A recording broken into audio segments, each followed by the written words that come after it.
बिस्मिल्लाहिर्रहमानिर्रहीम। अस्सलाम वालेकुम दोस्तों, इस ऑडियो लॉग में हम बात करने वाले हैं जनरल बाजवा के हवाले से और जनरल अयूब के हवाले से। दोनों का कैरियर कुछ काफी मतलब है ना सिमिलर है। दोनों ने वही हरकतें की हैं जो नहीं होनी चाहिए थी पाकिस्तान में। एक ने मार्शल लॉ लगा दिया, पूरे पाकिस्तान के ऊपर कब्जा वगैरह कर लिया, और एक मार्शल लॉ लगाने की ख्वाहिश रखता था लेकिन नाकाम हो गया। सो जनरल बाजवा और जनरल अयूब के अंदर सिमिलैरिटीज क्या है, उनकी फॉरेन पॉलिसी के हवाले से, उनकी डोमेस्टिक पॉलिसीज के हवाले से, वो एक्चुअली में हासिल क्या करना चाहते थे। और यहाँ पर कुछ बहुत अहम और इम्पोर्टेंट सबक है जो हमें देखने चाहिए कि जनरल अयूब जो हमें इकोनॉमिक ग्रोथ वगैरह बताता था वो किस तरह की ग्रोथ थी और वो इतनी सस्टेनेबल ग्रोथ क्यों नहीं हुई। आने वाले दिनों के अंदर वो ग्रोथ क्यों खत्म हो गई, वेनिश हो गई। और जनरल बाजवा की पॉलिसी के ऊपर और जनरल बाजवा की कंपैरिजन करेंगे जनरल अयूब के साथ। ये तमाम तर चीजें हम इस ऑडियो लॉग के अंदर डिस्कस करेंगे। फ्रेंकली स्पीकिंग जनरल बाजवा और जनरल अयूब के दरमियान बहुत ज्यादा चीजें कॉमन है। सबसे ज्यादा कॉमन चीजें ये है कि दोनों अमेरिका के पिट्ठू थे। दोनों ने अमेरिका के लिए बहुत कुछ किया, बहुत कुछ करने की कोशिश की। अब अमेरिका के पिट्ठू कहने के मकसद ये नहीं है कि अमेरिका की पूरी डिक्टेशन लेते थे, मतलब अमेरिका को उसकी फॉरेन पॉलिसी में सपोर्ट करते थे और बदले में अमेरिका से कुछ ना कुछ लेने की कोशिश करते थे। मतलब अमेरिका को कुछ कहते थे कि हम आपके लिए ये कर देंगे, आप हमारे लिए ये कर दे। सो गिव एंड टेक की पॉलिसी वगैरह लेकर चल रहे थे दोनों। सो जनरल बाजवा की भी यही पॉलिसी थी। जनरल अयूब से ज्यादा जनरल बाजवा झुक गया था अमेरिका के सामने। और ये सिर्फ जनरल बाजवा ही नहीं था, और जनरल बाजवा ने एक्चुअली में पूरे पाकिस्तान को कन्विंस कर दिया कि अमेरिका के साथ ही आपका फ्यूचर है। पाकिस्तान आर्म फोर्सेस के अंदर एक नेरेटिव बनाया कि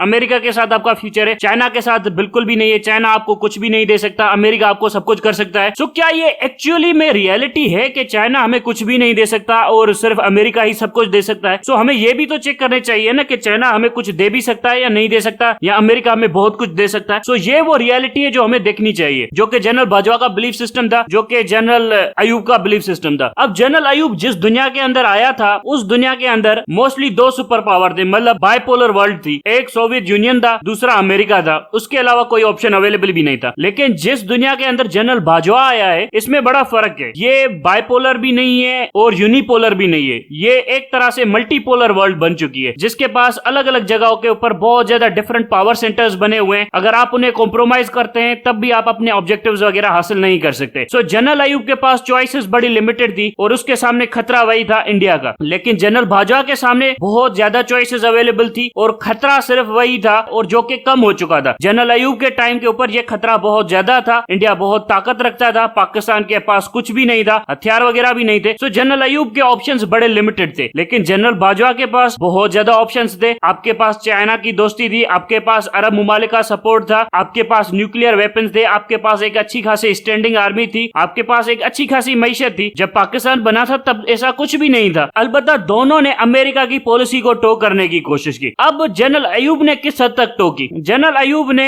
सेंटो और सीटो जैसे पैक्ट साइन किए, जिसकी वजह से पाकिस्तान को मिलिट्री असिस्टेंस मिलना शुरू हो गई और हमने बहुत ज्यादा मतलब पैराशूट रेजिमेंट्स, आर्मर्ड कोर्स, अपने एयरफोर्स को सब कुछ मतलब हमने हासिल किया, जिसकी वजह से हमें बहुत कुछ मिला। ऐसा नहीं था कि हमें बहुत कुछ नहीं मिला, बहुत कुछ मिला। खाना पीना मिला, इंडस्ट्री मिली, कैपिटल मिला, अमेरिका के साथ ताल्लुकात मिले, इंटरनेशनल सपोर्ट मिला, इंटरनेशनल रिकॉग्निशन मिली। और ऐसा नहीं था कि सिर्फ जनरल अयूब ही अमेरिका के साथ ताल्लुकात मजबूत करना चाहते थे, कायदे आज़म भी अमेरिका के साथ अच्छे ताल्लुकात रखना चाहते थे, इसमें कोई शक नहीं है। सो वो जो ताल्लुकात रखना चाहते थे उनमें और जनरल बाजवा के ताल्लुकात रखने में क्या फर्क है? अब जनरल बाजवा एक्चुअली में ये चाहता था कि मैं पाकिस्तान की पॉलिटिक्स को टोटल डोमिनेट कर दूं, एक और जनरल अयूब बन जाऊं। मतलब पाकिस्तान के जितने भी पॉलिटिकल प्लेयर्स हैं इनको आपस में लड़ाऊं, इनको इतना जलील करवाऊं कि अवाम के अंदर से इसकी मोहब्बत ही खत्म हो जाए कि सियासतदान भी कुछ अच्छा काम कर सकते हैं, सियासतदान दगाबाज होते हैं, सियासतदान धोखेबाज होते हैं। इसके लिए जनरल बाजवा ने बहुत ज्यादा अलायंसेस बनाना शुरू कर दिए। विद इन आर्मी सारे के सारे ऐसे लोग प्रमोट करना शुरू कर दिए जो जनरल बाजवा को सपोर्ट करें। विद इन मीडिया कॉन्टेक्ट बनाना शुरू कर दिया और मीडिया के लोगों को डराना भी शुरू कर दिया और खरीदना भी शुरू कर दिया साइमल्टेनियसली कि मेरा नैरेटिव प्रमोट हो सके। इसी तरह से इसने पॉलिटिकल पार्टीज के अंदर की जितनी भी राइवलरीज थी उससे फायदा उठाना शुरू कर दिया। एक पार्टी को दूसरी पार्टी के खिलाफ पिच कर दिया, दूसरी पार्टी को तीसरी पार्टी के खिलाफ पिच कर दिया और इनमें से फायदा उठाने की कोशिश की। जनरल अयूब ने भी ये सारे काम किए थे, ऐसा नहीं था कि जनरल अयूब ने ये काम नहीं किए थे। सो इन शॉर्ट जनरल अयूब ने भी इंटरनल पॉलिटिक्स के फ्रंट के ऊपर डेमोक्रेसी को अंडरमाइन करने की कोशिश की, पॉलिटिकल पार्टीज को अंडरमाइन करने की कोशिश की, कॉन्स्टिट्यूशन को अंडरमाइन करने की कोशिश की, जो कोर्टें थी उस टाइम के ऊपर उनको अंडरमाइन करने की कोशिश की। सो जनरल बाजवा ने भी एक्चुअली में वही सारी चीजें की, लेकिन जनरल बाजवा नाकाम रहा और जनरल अयूब कामयाब हो गया अपने प्लान्स के मुताबिक। अब जनरल बाजवा का एक्चुअल प्लान ये था कि जब ये सारे के सारे लोग आपस आपस में लड़ेंगे, मीडिया नैरेटिव बना चुका होगा कि सियासतदान कमजोर हैं, जुडिशरी भी मेरी पॉकेट में होगी, आर्मी भी मेरी पॉकेट में होगी। फिर एक ही फैक्टर रह जाता है कि इकोनॉमी ऑफ पाकिस्तान। इकोनॉमी को मैनेज करने के लिए जनरल बाजवा को चाहिए था अमेरिका की सपोर्ट, कि अमेरिका पैसे देगा और फिर मैं यहाँ पर मार्शल लॉ लगाकर बैठ जाऊंगा और पाकिस्तान के लोगों को ऊपर उठाने की कोशिश करूंगा और पाकिस्तान की इकोनॉमिक अपलिफ्ट करना शुरू करूंगा, तो अवाम की जितनी भी बगावतें होंगी वो सारी की सारी खत्म हो जाएगी। हर डिक्टेटर यही करता है। जनरल अयूब ने भी देखा कि अगर मैंने पाकिस्तान के मुआशी मसले हल ना किए तो मेरे खिलाफ बगावत हो जाएगी, अवाम मेरे खिलाफ हो जाएगी। तो उसने अमेरिका के साथ ताल्लुकात बढ़ाना शुरू कर दिए और वहां से इकोनॉमिक पैकेज लेना शुरू कर दिए। इसी तरह से जनरल जिया ने भी देखा कि मेरे खिलाफ बगावत हो जाएगी अगर मैंने पाकिस्तान के मुआशी मसले हल ना किए, तो उसने भी अमेरिका के तलवे चढ़ना शुरू कर दिए। इसी तरह से जनरल मुशर्रफ ने भी देखा कि अगर मैंने पाकिस्तान के मुआशी मसले हल ना किए तो पाकिस्तान में मेरे खिलाफ पब्लिक ओपिनियन हो जाएगा और फिर मेरी हुकूमत नहीं चल सकेगी। वैसे तो मैं हूं ही डिक्टेटर, पॉलिटिकल पार्टी तो कोई है भी नहीं, लेजिटिमेसी तो वैसे भी नहीं है, इलेक्शन करवाऊंगा तो और लपेटा जाऊंगा। सो मुआशी मामला हल करने, इसीलिए वो भी अमेरिका के सामने झुक गया। सो जनरल बाजवा ने मार्शल लॉ नहीं लगाया, एक्चुअली में उसने पहले सारा सेटअप बनाया, उसके बाद अमेरिका को कहा कि मैंने ऑपरेशन रिजीम चेंज कर दिया है, इंडिया के हवाले से जो आप पॉलिसी बनाना चाहते थे वो भी मैंने कर दी है, कश्मीर का इशू भी मैंने छोड़ दिया है, गिलगित बल्तिस्तान को इंटरनेशनल बॉर्डर लाइन डिक्लेयर कर देता हूँ, न्यूक्लियर के हवाले से भी हम थोड़ा बहुत स्केल डाउन कर लेंगे, जो रॉ मटेरियल आ रहा है वो कम कर देंगे और चाइना के साथ भी हम अपने ताल्लुकात खत्म कर देंगे। आप थोड़े बहुत पैसे दे दीजिए ताकि मैं पाकिस्तान के अंदर मार्शल लॉ लगा सकूं और फिर पाकिस्तान आपके कहने के मुताबिक चलेगा, आप जो चाहेंगे वो कर दूंगा। अफगानिस्तान के हवाले से भी आपकी पॉलिसी टो करूंगा, जो बंदा मरवाना है, जितने ड्रोन स्ट्राइक करवाने हैं अफगानिस्तान के अंदर वो सब कुछ मैं कर दूंगा, सिर्फ आप मुझे मार्शल लॉ वगैरह लगाने की इजाजत दे दीजिए। एक्चुअली में जनरल बाजवा का यही प्लान था। टू बी वेरी फ्रैंक, हर जनरल का यही प्लान होता है, क्योंकि जनरल के पास लेजिटिमेसी नहीं होती, कोई पॉलिटिकल पार्टी नहीं होती, कोई पॉपुलर सपोर्ट नहीं होता, कोई अवाम का सपोर्ट नहीं होता। सो वो कोशिश करता है कि अमेरिका का पैसा, अमेरिका का सपोर्ट हासिल करके अपने इक्तदार को तूल दे सकूं पाकिस्तान के अंदर। सो जनरल बाजवा का भी यही प्लान था, लेकिन इस बार जो अमेरिकन का मूड था वो ये नहीं था। और एक्चुअली में जो अमेरिका के अंदर पॉलिसी थी या लॉबी थी वो ज्यादा मजबूत थी नवाज शरीफ की। अब नवाज शरीफ की लॉबी ज्यादा मजबूत कैसे थी अमेरिका के अंदर? नवाज शरीफ इंडिया के बहुत ज्यादा करीब है और बरतानिया में जो नवाज शरीफ का जितना भी स्टे है वो ज्यादा से ज्यादा इंडिया फैसिलिटेट करता है। इंडिया बहुत ज्यादा सपोर्ट करता है बरतानिया के अंदर नवाज शरीफ को, बरतानिया की गवर्नमेंट को भी डांटता है कि तुमने नवाज शरीफ को सपोर्ट करना है। और अमेरिका के अंदर तो इंडिया का बहुत ही ज्यादा स्फेयर है और अमेरिका की कोई भी पॉलिसी पाकिस्तान के हवाले से तब तक नहीं बनती जब तक इंडिया उसे एग्री ना करे। सो वहां पर जब जनरल बाजवा अपनी लॉबिंग करने गया तो वहां पर इंडिया ने ये रोड़ा डाल दिया कि हमें नवाज शरीफ वापस चाहिए। मतलब उन्होंने जनरल बाजवा को इतना प्रेफर नहीं किया। अब ये इंडिया की इंटेलिजेंस एजेंसियों का फेल्यूर है। हालांकि जनरल बाजवा बहुत ज्यादा तलवे चाटता इंडिया के बनिस्बत नवाज शरीफ के। बहरहाल इंडिया का बहुत अच्छा ताल्लुकात था नवाज शरीफ के साथ, इसीलिए उन्होंने नवाज शरीफ की लॉबिंग की और जनरल बाजवा की लॉबिंग नहीं की। वरना अगर जनरल बाजवा की लॉबिंग कर लेते तो नवाज शरीफ से ज्यादा अच्छे तलवे चाट लेता जनरल बाजवा इंडिया के। सो इसीलिए उसको शटअप कॉल दे दी गई अमेरिका की तरफ से। और यहाँ पर जो जनरल बाजवा मार्शल लॉ वगैरह लगाना चाहता था उसमें नवाज शरीफ को भी निकालना चाहता था, इमरान खान को भी निकालना चाहता था, पीपल्स पार्टी को रिवाइव करना चाहता था, पीपल्स पार्टी के साथ मिलकर यहाँ पर हुकूमत करना चाहता था, खुद को प्रेसिडेंट बना देता, बिलावल को प्राइम मिनिस्टर बना देता और खुद को प्रेसिडेंट बना देता 18वीं तरमीम काट कर। मतलब 18th अमेंडमेंट के बाद सारे के सारी ताकत प्राइम मिनिस्टर के पास है, लेकिन वो जनरल बाजवा इस तरह का प्रेसिडेंट बनना नहीं चाहता था। जनरल बाजवा एक्चुअली में वो प्रेसिडेंट बनना चाहता था जो कि जनरल अयूब था और पीपल्स पार्टी को अपने नीचे लगा के रखता और पीपल्स पार्टी का प्राइम मिनिस्टर बना के रखता बिलावल को। सो इस तरह की मैनेजमेंट करके इलेक्शन करवा के पाकिस्तान के ऊपर अपनी हुकूमत कायम करना चाहता था जनरल बाजवा। एक्चुअली में ये था उसका original plan, operation regime change. So ये सब कुछ करने के लिए अमेरिका का सपोर्ट बहुत जरूरी था। अगर अमेरिका सपोर्ट कर लेता तो जनरल बाजवा ये सारा का सारा प्लान कैरी आउट कर भी चुका होता।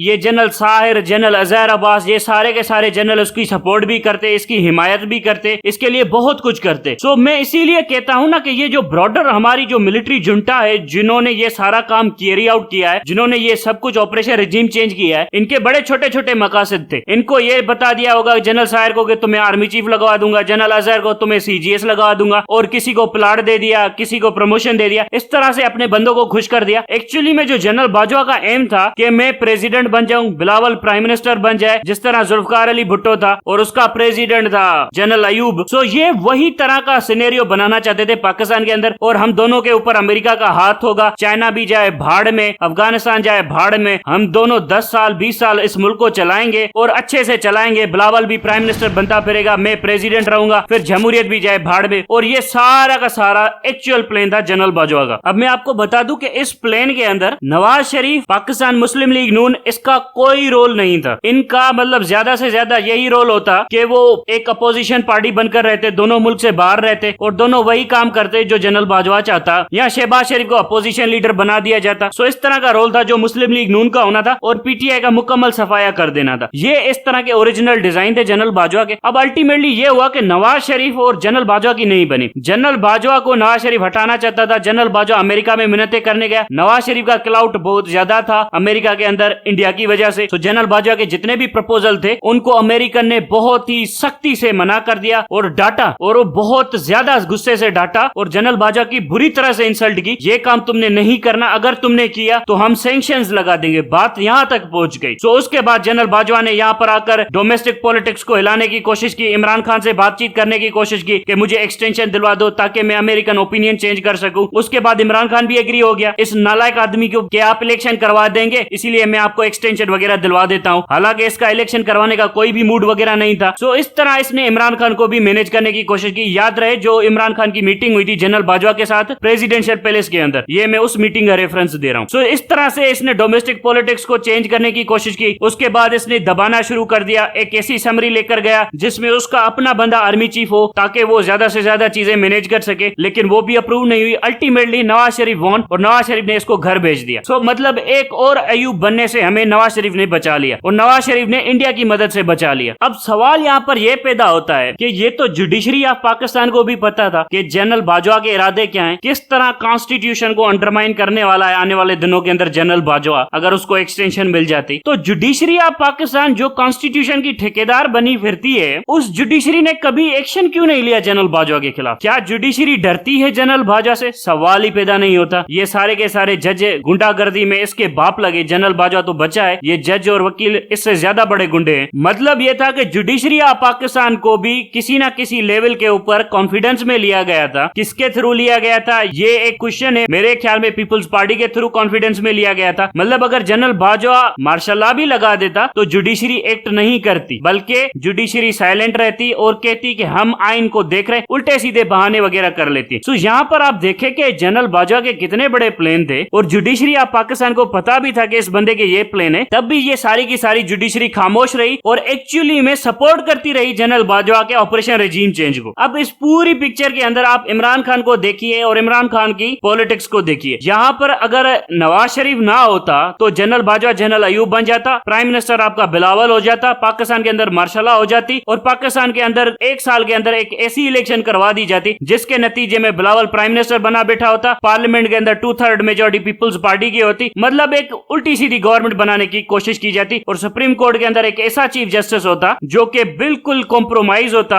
हाईली करप्ट होता, जो कि पीपुल्स पार्टी का पिट्ठू होता, जो कि इस वक्त बैठा हुआ है। सो ये है ओवरऑल स्कीम। अब पीटीआई को सोचना ये चाहिए कि इतना बड़ा प्लानिंग हो रही थी, इतनी बड़ी साजिश हो रही थी और इनको पता भी नहीं था कि ये सब कुछ हमारे खिलाफ हो रहा है और ये बंदा पूरे पाकिस्तान के ऊपर 10 साल के लिए मार्शल लॉ लगाकर खुद बैठना चाहता है पीपुल्स पार्टी की मदद से। और यहाँ पर इन सबको सपोर्ट करने के लिए हामिद मीर जैसे सहाफी भी मौजूद थे, लेकिन फिर भी इनको पता नहीं चला। इसीलिए मैं बार बार कहता हूँ कि जो पीटीआई की इंटेलेक्चुअल क्लास है वो बहुत ही छोटी है, इनको समझ ही नहीं है, इनको ग्राउंड रियलिटीज का पता नहीं है। इमरान खान मानता हूँ कि इंटेलेक्चुअली स्मार्ट नहीं है, उसकी इंटेलेक्चुअल कैपेबिलिटीज वगैरह नहीं है, लेकिन उनके इर्द गिर्द जो लीडर्स हैं उनकी तो कैपेसिटी होनी चाहिए ना, एडवाइजर तो अच्छे होने चाहिए ना इमरान खान के, जिनको पता हो कि यहाँ पर एक्चुअली में हो क्या रहा है। यहाँ पर ऐसे बेवकूफ किस्म के एडवाइजर रखे हुए इमरान खान ने, नालायक तरीन एडवाइजर रखे हुए इमरान खान ने, सो जिसकी वजह से यहाँ पर पूरे पाकिस्तान के ऊपर एक 8 साल के लिए 10 साल के लिए जनरल बाजवा लगने वाला था और इन लोगों को पता ही नहीं। ये समझ रहे हैं कि हमारी पॉपुलर पॉलिटिक्स की वजह से जनरल बाजवा को डेंट पड़ा है। जनरल बाजवा को तो एक्चुअली में डेंट नवाज शरीफ और इंडिया ने डाला है अमेरिका के अंदर, वरना जनरल बाजवा तो ये सारा का सारा काम तमाम कर चुका होता। इसीलिए तो मैं बार बार पीटीआई को कहता हूँ कि अपनी ऑर्गेनाइजेशन ठीक करो, अपनी ऑर्गेनाइजेशन ठीक करो। ऑर्गेनाइजेशन मजबूत करोगे तो पाकिस्तान के ऊपर लंबे टाइम के लिए हुकूमत कर सकोगे। यहाँ पर तो बच्चों का टोला बैठा हुआ है। ये पॉलिसी तो हमें अब पता चली है कि ये बंदा करने क्या जा रहा था पाकिस्तान के अंदर। अगर नवाज शरीफ और इंडिया का सपोर्ट अमेरिका के अंदर ना होता और इसको डांट ना पड़ती अमेरिका की तरफ से, इसने तो मंजी ठोक देनी थी पूरे के पूरे पाकिस्तान की। एक और जनरल अयूब पैदा हो जाता, एक और जुल्फकार अली भुट्टो बिलावल के नाम के ऊपर बना दिया जाता यहाँ पर और उसको प्राइम मिनिस्टर बना दिया जाता, ये प्रेसिडेंट बन जाता। ये वाला निजाम था इनका चलाने का। और अगर पीटीआई ने सबक नहीं सीखे, ये और जलील होंगे, खुदा की कसम ये और जलील होंगे। इन्होंने अगर अपनी इंटेलेक्चुअल क्लास मजबूत ना की, अपनी गिरफ्त पाकिस्तान की सियासत के ऊपर मजबूत ना की, अपनी अंडरस्टैंडिंग पाकिस्तानी पॉलिटिक्स के हवाले से मजबूत ना की, अपनी अंडरस्टैंडिंग फॉरेन रिलेशन के हवाले से मजबूत ना की, अपनी पावर को एक्सरसाइज ना किया, अपनी पावर के बियॉन्ड जाकर उसको एक्सरसाइज ना किया, इस सुप्रीम कोर्ट, इस GHQ, इस मीडिया को कुचल के ना रखा, तो ये तो लोग और जलील हो जाएंगे। इन लोगों से तो ये दोबारा मुल्क भी नहीं चलेगा। ये 2/3 मेजोरिटी क्या चीज है, कुछ भी नहीं होता। ये ओवर द नाइट इनको टर्न आउट कर देंगे, इनको बाहर निकाल देंगे, इनके खिलाफ मार्शल लॉ लगा देंगे। इनको तो पता ही नहीं है इनके साथ क्या करेंगे। इसीलिए बार बार मैं इनको कहता हूं कि अपनी ऑर्गेनाइजेशन ठीक करो। यहाँ पर तो इस लेवल के प्लान बनकर बैठे हुए कि कॉन्स्टिट्यूशन टूटता है तो तोड़ दो, मार्शल लॉ लगती है तो लगा दो, 10,000 बंदा मरता है तो मर जाए, लेकिन हमने पावर के ऊपर ग्रिप नहीं छोड़नी। जनरल बाजवा को प्रेसिडेंट बनाएंगे, बिलावल को प्राइम मिनिस्टर बनाएंगे, फिर अमेरिका की सपोर्ट होगी, फिर अमेरिका जो कहेगा वो करेंगे। तो इस तरह के प्लान बनाए जा रहे थे पाकिस्तान के हवाले से। लेकिन यहाँ पर तो इंडिया और नवाज शरीफ ने रोका ये सारे का सारा करतूते, और उन्होंने अपने फेवर के लिए रोका। इंडिया को लगा कि नवाज शरीफ आएगा तो नवाज शरीफ ज्यादा हमारे लिए अच्छा है, और इंडिया को लगा कि नवाज शरीफ से हम ज्यादा कुछ ले सकते हैं कश्मीर के हवाले से। उन्होंने तो अपने फायदे के लिए रोका। वो कौन से हमारे सगे थे? और नवाज शरीफ ने अपने प्रॉफिट के लिए रोका कि मैं पाकिस्तान की पॉलिटिक्स का हीरो बन जाऊं। आसिफ जरदारी कौन होता है यहाँ का हीरो बनने वाला? सो नवाज ने तो अपने इंटरेस्ट में ये सारी की सारी पॉलिसी कैरी आउट की, कोई पाकिस्तान की हमदर्दी और मोहब्बत में नहीं की। लेकिन पीटीआई को क्या हुआ है कि उनको पता ही नहीं चला कि ये इतनी बड़ी गेम डालने वाला था ये जनरल बाजवा,